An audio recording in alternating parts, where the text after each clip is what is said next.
આપે છે ઓચિંતા જરાક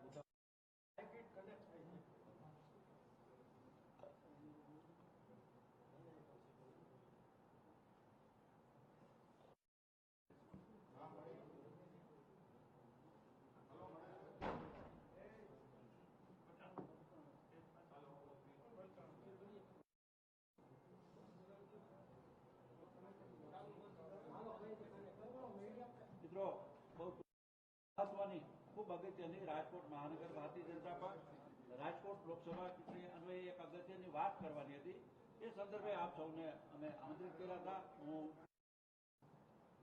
સૌથી પ્રથમ આપ સૌના માધ્યમથી ગત તારીખ 25 અને શનિવારના રોજ રાજકોટના આંગણે ટીઆરપી ગેમ ઝોનની અંદર એક અતિ કરુણ અને દુઃખદ ઘટના બની ગઈ, જેમાં 27 લોકોના મૃત્યુ થયા છે।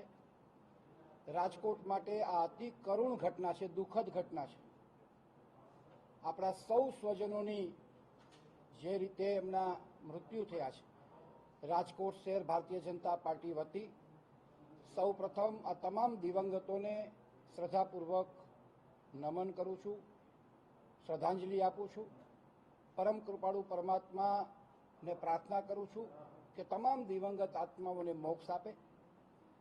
બીજું ખાસ અગત્યની જાહેરાત એ કરવાની છે કે જે કાંઈ ઘટના બની છે એ અતિ દુઃખદ ઘટના બની છે। આપણને બધાને ખ્યાલ છે કે 18મી લોકસભાની ચૂંટણી સમગ્ર દેશમાં ચાલી રહી છે, જેનો 7મો તબક્કો પણ 1લી તારીખે પૂર્ણ થવાનો છે અને 4થી તારીખે એનું પરિણામ પણ આવવાનું છે।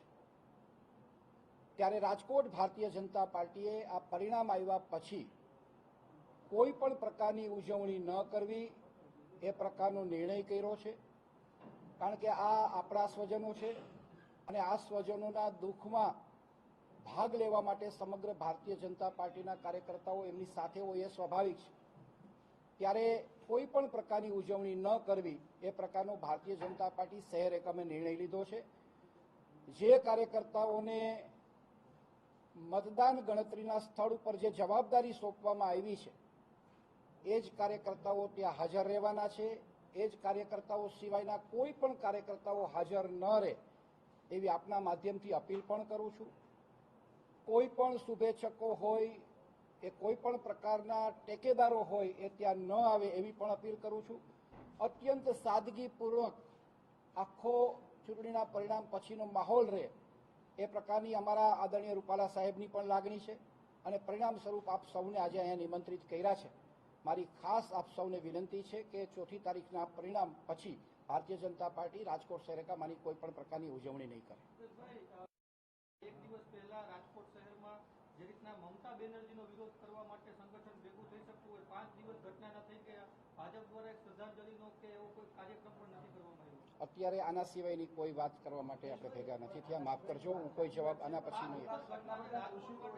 આટલી બધી મોટી ઘટના બની, મારી વાત સાંભળો ભાઈ, એમાં થોડુંક એક પદાધિકારી તરીકે તમારે નિવેદન તો આપવું જોઈએ।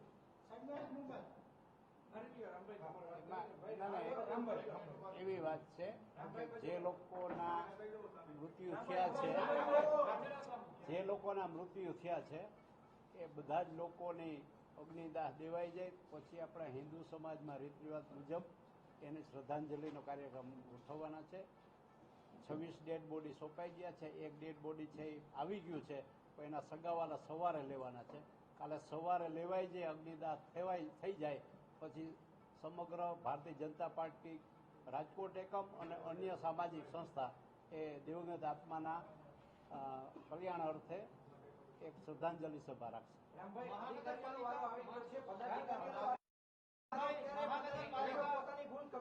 એના માટે આપણે પછી મળશું। સરકારે આદેશ આપ્યો છે, રાજ્ય સરકારે આદેશ આપ્યો છે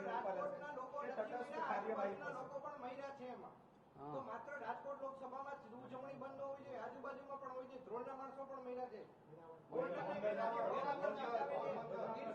મેં ક્યાં એવું કીધું કે બીજે ઉજવણી કરશું?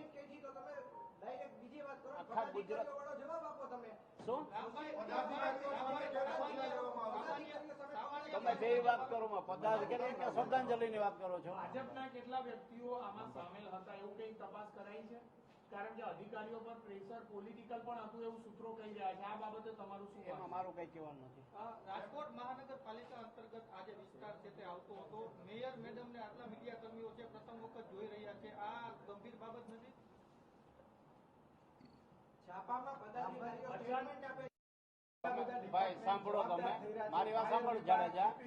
જ્યારે અમને ખબર પડી ત્યારથી 7 વાગ્યાથી બધા કાર્યકર્તા આગેવાનો ત્યાં હાજર હતા. સવારે 5 વાગ્યા સુધી અમારા હોમ મિનિસ્ટર આવ્યા ત્યારે પણ અમે હાજર હતા. પછી એને સૂચના મળી કે 5 વાગે આપણે છૂટા પડીએ અને 6 વાગ્યાથી પાછા મળવાના છે. સતત સવારે 6 વાગે નાઈ ધોઈ બધા તૈયાર થઈને આવી ગયા હતા અને એ જ્યાં સુધી રહ્યા ત્યાં સુધી અમે હાજર રહ્યા. સડકની અને લાશો પાસે તમે શું કરતા હતા એમાં જાણવામાં અમને જરાય રસ નથી. લાશો શું કામ સળગી એ જાણવામાં અમને રસ. તમે અલગ અલગ પ્રશ્ન યાર પૂછો કે આમાં રસ ઘડી કે આમાં રસ. પ્રાણીના કનેક્શન જે હતા, એ બાબતે તમે કહેશો.